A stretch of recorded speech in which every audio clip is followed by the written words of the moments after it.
दर्शन के बाहर आशीर्वाद स्टूडियो के बाहर जी चलते हैं अब अगले संडे ए बिट्टी है आई स्टूडियो के बाहर में मैंने का आशीर्वाद देगा चल चल स्टूडियो बाहर हम आशीर्वाद दे ए कैमरा लग गया स्टूडियो कोनो मेरा काम नहीं ना चला तो उनके आगे आशीर्वाद लागत ना अच्छा आप नहीं रहे सब सोची मजाक कर ना मजाक नहीं रियल 100% है बिटिया सॉरी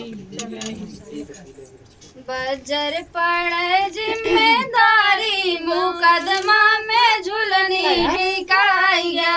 बजर पड़े जिम्मेदारी मुकदमा में झुलनी हेराइया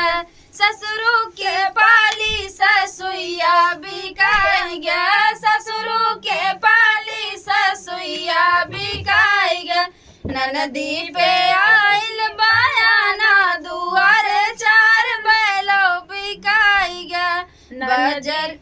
ननदी पे आइल बयाना दुआरे चार बैलो बिकाइया बजर पड़ाई जिम्मेदारी मुकदमा में झुलनी बिकाइया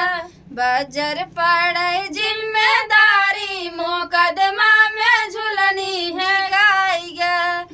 जठऊ के पाली जेठनिया बिकाइया जठऊ के पाली जेठनिया बिकाइया ननदी पे आइल बयाना दुआरे चार बैलो बिकाइया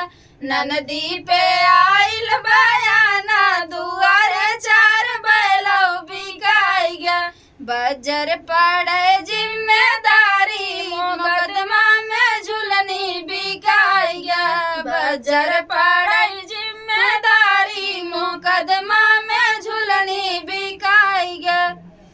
देवरू के पाली देवरनिया बिकाइया देवरू के पाली देवरनिया बिकाइया खेतऊ पे आइल बयाना दुआरे चार बैलो बिकाइया खेतऊ पे आइल बयाना दुआरे चार बैलो बिकाइया बजर पड़ाई जिम्मेदारी मुकदमा में झुलनी बिकाइया बजर पड़ाई जिम्मेदारी मुकदमा में झुलनी बिकाइया। फ्रेंड गीत कैसा लगा कमेंट बॉक्स बताना फिर